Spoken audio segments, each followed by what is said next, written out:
আসসালামু আলাইকুম। আমন্ত্রণ বাংলা ভিশন সংবাদে আপনাদের সাথে আছি সঙ্গীতা খান। শুরুতেই উজালা পেইন্ট সংবাদ শিরোনাম। প্রবীণ পার্লামেন্টেরিয়ান সুরঞ্জিত সেনগুপ্ত আর নেই, রাজনীতি অপূরণীয় ক্ষতি বললেন সহকর্মীরা।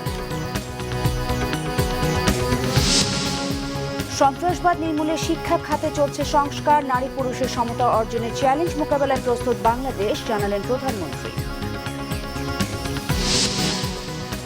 বেগম জিয়া, তারেক রহমান সহ বিএনপি নেতাদের বিরুদ্ধে মামলা রাজনৈতিকভাবে মোকাবেলা করা হবে, জানালেন নেতারা। দুদিন পেরিয়ে গেল গ্রেফতার হয়নি সিরাজগঞ্জে সাংবাদিক শিমুল হত্যার মূল আসামি পৌর মেয়র মিরু। ঢাকায় সাংবাদিকদের বিক্ষোভ।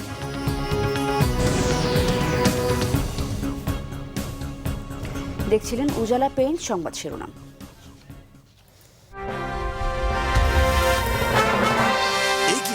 কল্পনার রাজ্যে এবার বিস্তারিত। চলে গেলেন বাংলাদেশের সংসদীয় রাজনীতির আরেক নক্ষত্র সুরঞ্জিত সেনগুপ্ত। তার মৃত্যুতে শোক জানিয়েছেন রাষ্ট্রপতি আব্দুল হামিদ ও প্রধানমন্ত্রী Sheikh Hasina, speaker doctor Shirin Sharmin Chowdhury, BNP chairperson Begum Khaleda Zia. সুরঞ্জিতকে নাম্বার 1 পার্লামেন্টেরিয়ান আখ্যা দিয়ে আওয়ামী লীগের সাধারণ সম্পাদক ওবায়দুল কাদের বলেছেন, রাজনীতির এই ক্ষতি অপূরণীয়। আর বিএনপির মহাসচিব মির্জা ফখরুল ইসলাম আলমগীর বলেছেন, বড় মাপের রাজনীতিক ছিলেন সুরঞ্জিত সেনগুপ্ত। ভোরে রাজধানীর ল্যাবেইড হাসপাতালে শেষ নিঃশ্বাস ত্যাগ করেন তিনি। সুরঞ্জিত সেনগুপ্তের মৃত্যুর খবরে ভোরেই ল্যাবেইড হাসপাতালে ছুটে যান তার সহযোদ্ধা, পরিচিত ও স্বজনেরা। সেখানে তৈরি হয় এক শোকের আবহ। তারা শোক জানিয়ে সুরঞ্জিতের আত্মার শান্তি কামনা করেন। তার মতো পার্লামেন্টেরিয়ান বাংলাদেশ পার্লামেন্টে আমার মনে হয়, আমি সবসময় তাকে নাম্বার 1 বলতাম। আমার কাছে এখনো মনে হয় যে নাম্বার 1কে আমরা হারালাম পার্লামেন্টেরিয়ান হিসাবে। ল্যাবেট থেকে সুরঞ্জিতের মরদেহ নেওয়া হয় তার জিগাতলা বাসায়। সেখানেও শ্রদ্ধা জানান রাজনীতিবিদ ও সাধারণ মানুষ। আমি বলবো যে আমাদের সংবিধান প্রণয়নের ক্ষেত্রে, সংবিধানের সংশোধনের ক্ষেত্রে তার নেতৃত্বে যে পঞ্চদশ সংশোধনী যেটা আমরা করলাম, সব ক্ষেত্রেই তিনি তার অভিজ্ঞতার ছাপ রেখে গেছেন। জিগাতলা থেকে সকাল 12টার দিকে ঢাকেশ্বরী মন্দিরে পৌঁছে মরদেহ বহনকারী অ্যাম্বুলেন্সটি। সেখানে সুরঞ্জিত সেনগুপ্তের প্রতি শেষ শ্রদ্ধা জানান প্রধান বিচারপতি এস.কে. সিনহা, রাজনৈতিক নেতৃবৃন্দ ও সনাতন ধর্মাবলম্বীরা। শ্রদ্ধা জানাতে গিয়ে বিএনপির মহাসচিব মির্জা ফখরুল ইসলাম আলমগীর গভীর শোক জানিয়ে বলেন, বড় মাপের রাজনীতিবিদ ছিলেন সুরঞ্জিত সেনগুপ্ত। এদেশের রাজনীতিতে, পার্লামেন্টের রাজনৈতিক ইতিহাসে একটা অনেক বড় শূন্যতা সৃষ্টি করল। বাংলাদেশের সংবিধান রচনার ক্ষেত্রে এবং বিভিন্ন সময় রাজনৈতিক অবস্থান আমাদের গণতন্ত্রকে এখানে সুসংহত করার চেষ্টা করেছে। আমরা বাংলাদেশ জাতীয়তাবাদী দলের পক্ষ থেকে, দেশনেত্রী বেগম খালেদা জিয়ার পক্ষ থেকে আমাদের শোক প্রকাশ করছি। আপাতমস্তক নিখাত একটি অসাম্প্রদায়িক ব্যক্তিত্ব। উনি বাংলাদেশের ইতিহাসের সঙ্গে ওতপ্রোতভাবে জড়িয়ে আছে। ওনাকে বাদ দিয়ে বাংলাদেশের ইতিহাস লেখা যায় না। এরপর সুরঞ্জিত সেনগুপ্তের মরদেহ নিয়ে যাওয়া হয় সংসদ ভবনের দক্ষিণ প্লাজায়। সেখানে মরদেহের প্রতি শ্রদ্ধা জানান রাষ্ট্রপতি আব্দুল হামিদ, প্রধানমন্ত্রী শেখ হাসিনা, স্পিকার ডক্টর শিরিন শারমিন চৌধুরী, বিরোধী দলীয় নেতা রওশন এরশাদ ও সংসদ সদস্যগণ। শ্রদ্ধা জানাতে আসেন বিএনপি নেতারাও। যারা তরুণ সমাজ, যারা এই পার্লামেন্টের সদস্য ছিলেন বা আছেন, তাদের কাছে আমার মনে হয় সুরঞ্জিত সেনগুপ্ত অনুকরণীয় হয়ে থাকবে। শারীরিক অবস্থার অবনতি হলে শনিবার রাত 10টায় সুরঞ্জিত সেনগুপ্তকে রাজধানীর ল্যাবেইড হাসপাতালে লাইফ সাপোর্টে নেওয়া হয়। ভোর 4:24 চিকিৎসকরা তাকে মৃত ঘোষণা করেন। হার্টের জটিলতা সহ বিভিন্ন রোগে দীর্ঘদিন ধরে ভুগছিলেন তিনি। সোমবার সিলেট সাল্লায় শ্রদ্ধা শেষে বিকেলে সুনামগঞ্জের দিরাইয়ে শেষকৃত্যানুষ্ঠান হবে এই তারকা রাজনীতিবিদের। সঞ্জিদ আহমেদ, বাংলা ভিশন, ঢাকা।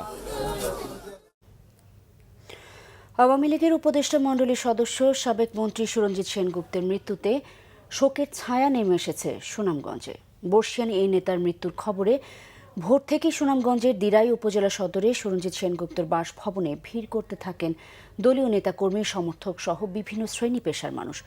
শোকাহত নেতারা এ সময় তাকে গভীর শ্রদ্ধার সাথে স্মরণ করে একজন প্রকৃত অভিভাবক হারানোর কথা বলেন। এদিকে প্রবীণ এই সংসদ সদস্যের মৃত্যুতে উপজেলা আওয়ামী লীগ 3 দিনের শোক ঘোষণা করেছে।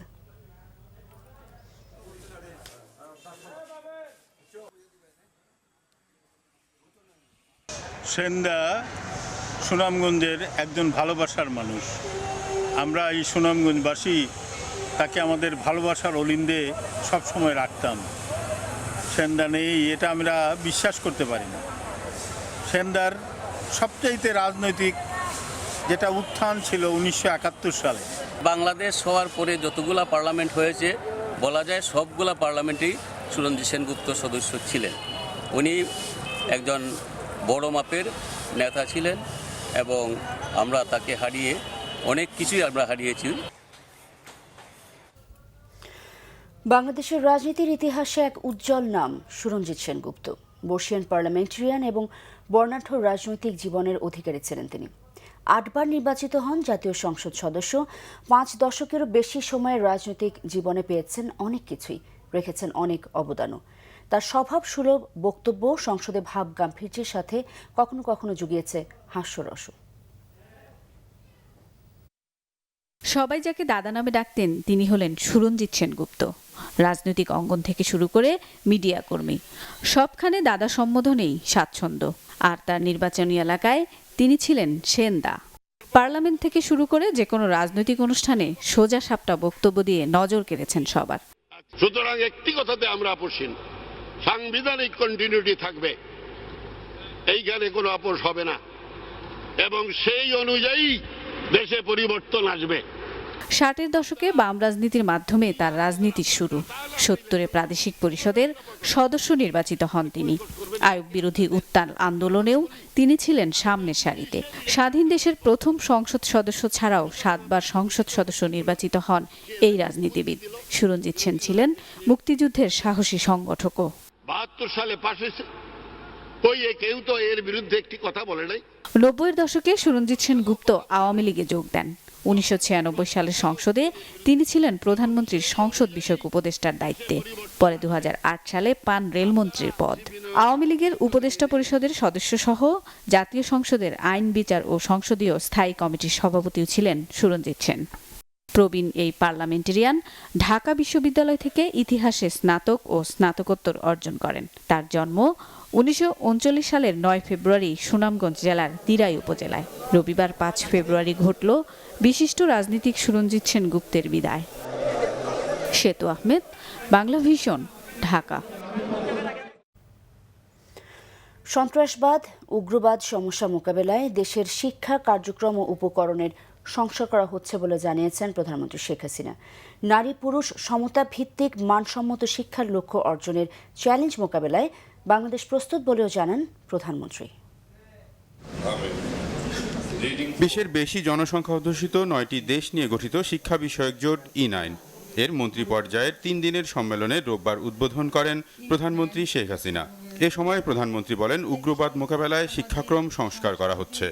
সন্ত্রাসবাদ, সহিংস উগ্রবাদ এবং সশস্ত্র সংঘাত আজকের বিশ্বে মানবাধিকার, শান্তি ও স্থিতিশীলতার প্রতি হুমকি হিসেবে দেখা দিয়েছে। উদ্ভাবন, সমঝোতা ও দূরদর্শী নীতির দ্বারা এসব সমস্যার সমাধান করা সম্ভব। এসব বিষয়কে সামনে রেখে আমরা আমাদের শিক্ষাক্রম ও শিক্ষা উপকরণ সংস্কার করছি। নারী পুরুষ সমতাভিত্তিক মানসম্মত শিক্ষা নিশ্চিত করার চ্যালেঞ্জ মোকাবেলায় বাংলাদেশ প্রস্তুত বলেও জানান প্রধানমন্ত্রী শেখ হাসিনা। 2030 সালের মধ্যে বাংলাদেশ অন্তর্ভুক্তিমূলক এবং সমতাভিত্তিক মানসম্পন্ন শিক্ষা ও জীবনব্যাপী শিক্ষণের লক্ষ্য অর্জনের চ্যালেঞ্জ মোকাবেলায় প্রস্তুত। আমরা আমাদের সরকারের যে বাজেট, সে বাজেট শিক্ষা খাতে সবথেকে বেশি বরাদ্দ দিয়ে থাকি।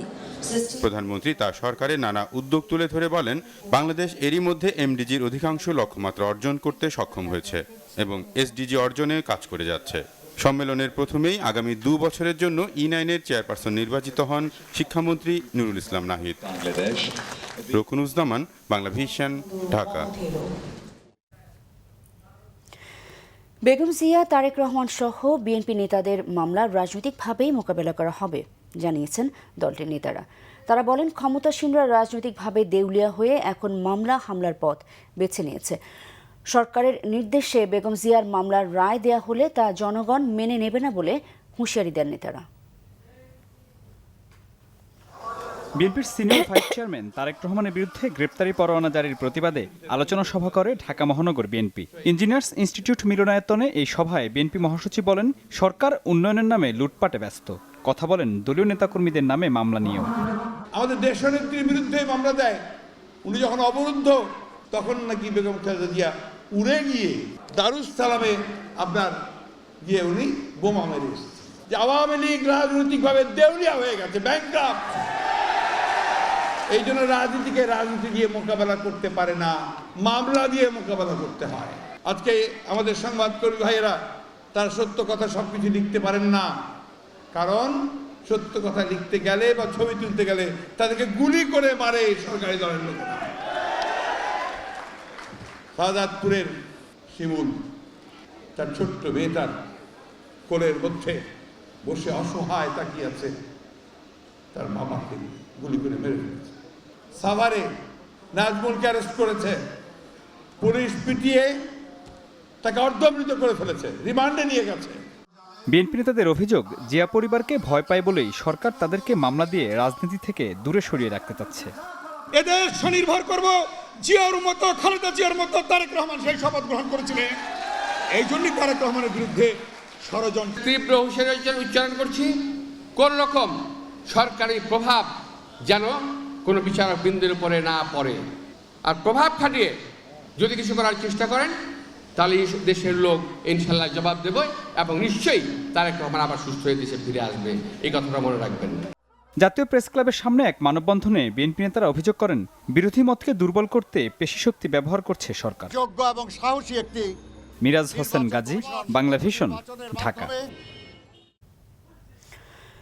সাংবাদিক শিমুল হত্যার মূল আসামি পৌর মেয়র হালিমুল হক মিরু সহ দুজনকে দল থেকে বহিষ্কারের সুপারিশ করেছে উপজেলা আওয়ামী লীগ। এদিকে হত্যার দুদিন পেরিয়ে গেলেও এখনও মেয়র মিরুকে গ্রেফতার করতে পারেনি পুলিশ। উপজেলা আওয়ামী লীগের কার্যনির্বাহী কমিটির জরুরি সভায় সাংবাদিক হত্যার আসামিদের বিরুদ্ধে দলীয় শৃঙ্খলা ভঙ্গ ও ভাবমূর্তি ক্ষুণ্ণ করার অভিযোগ আনা হয়। মেয়র মিরু সহ অন্য আসামিদের গ্রেফতারের অভিযান অব্যাহত আছে বলে জানিয়েছে পুলিশ। এদিকে হত্যার প্রতিবাদে বিক্ষোভ, সমাবেশ ও স্মারকলিপি প্রদান কর্মসূচি করেছেন জেলার সাংবাদিকরা।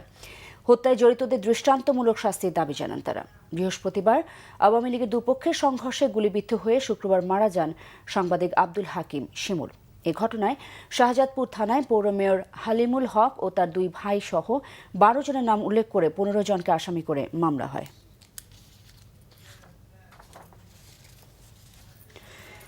সিরাজগঞ্জের সাংবাদিক শিমুল হত্যার মূল আসামি মেয়র ও জেলা আওয়ামী লীগের সাংগঠনিক সম্পাদক হালিমুল হক মিরুর ফাঁসির দাবি জানিয়েছেন সাংবাদিক নেতারা। দুপুরে জাতীয় প্রেস ক্লাবের সামনে বাংলাদেশ ফেডারেল সাংবাদিক ইউনিয়ন, ঢাকা সাংবাদিক ইউনিয়ন ও সমকাল পরিবারের ব্যানারে আয়োজিত বিক্ষোভ সমাবেশে এ দাবি জানানো হয়।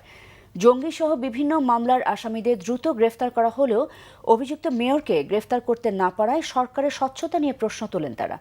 ভিডিও ফুটেজ সহ হত্যাকাণ্ডের পর্যাপ্ত সাক্ষী প্রমাণ আছে উল্লেখ করে দৈনিক সমকালের সম্পাদক গোলাম সারোয়ার মেয়র মিরুর ফাঁসির দাবি জানান।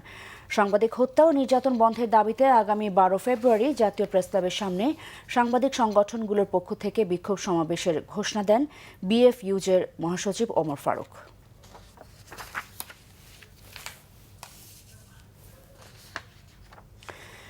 রাজধানীর যাত্রাবাড়িতে বেলুনে গ্যাস ভরার সময় সিলিন্ডার বিস্ফোরিত হয়ে মারা গেছে দুজন। আহত দুজনকে ভর্তি করা হয়েছে হাসপাতালে। মর্মান্তিক ঘটনায় নিহত সাইকুল ও জুনুর শরীরের বিভিন্ন অংশ উড়ে গেছে, তাদের মাথা খুঁজেই পাওয়া যায়নি।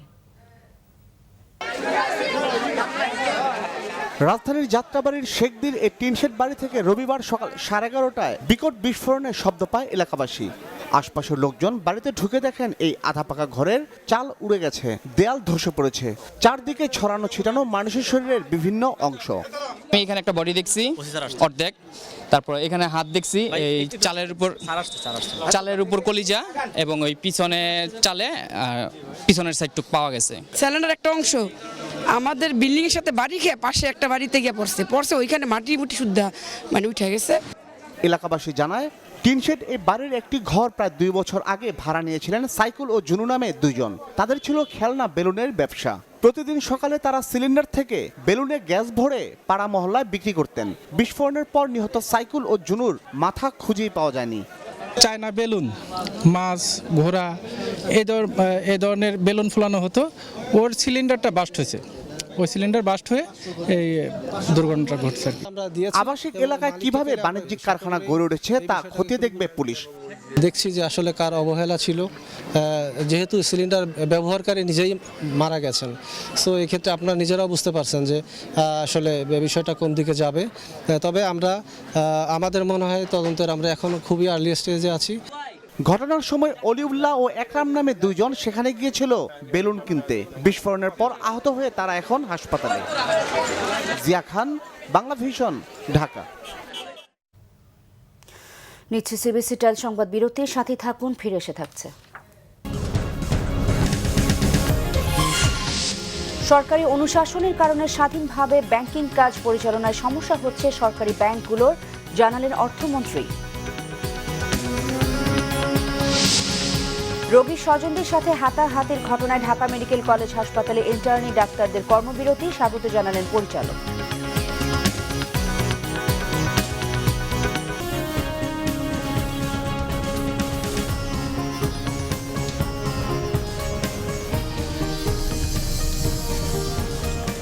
আবারও স্বাগত বাংলা ভিশন সংবাদে। এ পর্যায়ে শুরুতে আমেন জুয়েলার্স আন্তর্জাতিক সংবাদ।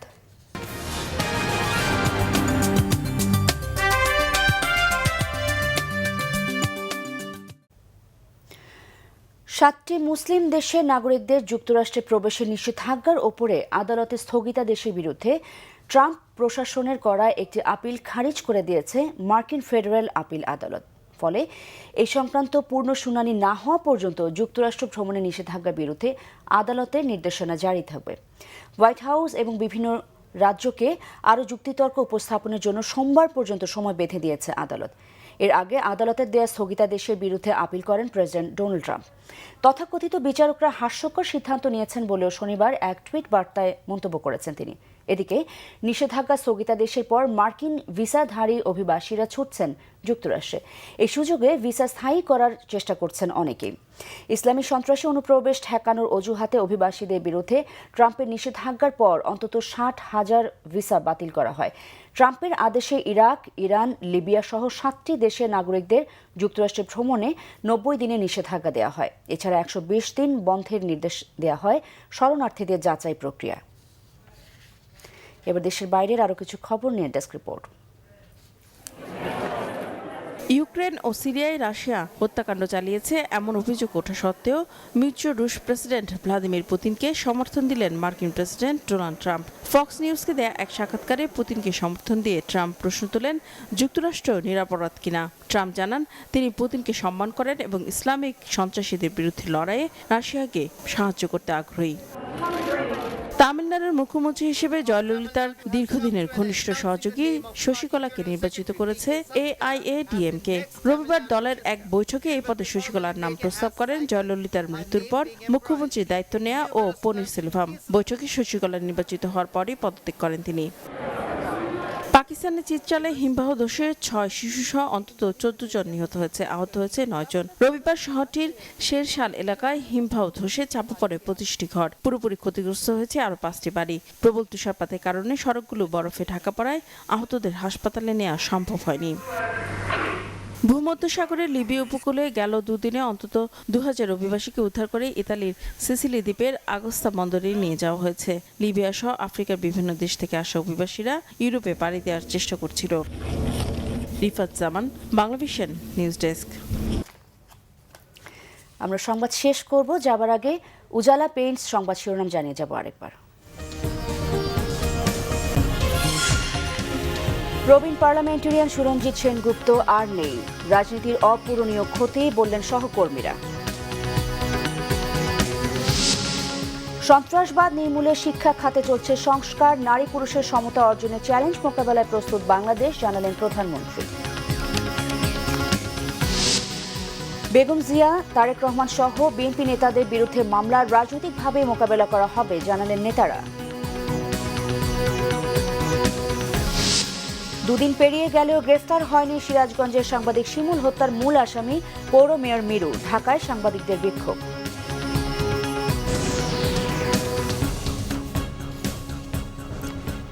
এই ছিল এখনকার মতো। আমাদের পরের সংবাদ রাত 10:30-এ। এর আগে 9টায় রয়েছে নিউজ টপ 10 দেখার আমন্ত্রণ রইল। এছাড়া দেশ বিদেশের সব শেষ সংবাদ সবার আগে জানতে আপনার গ্রামীণ ফোন, বাংলা লিংক অথবা এয়ারটেল থেকে ডায়াল করতে পারেন 1616 এই নাম্বারে। এতক্ষণ সাথে ছিলেন, তাই সবাইকে ধন্যবাদ।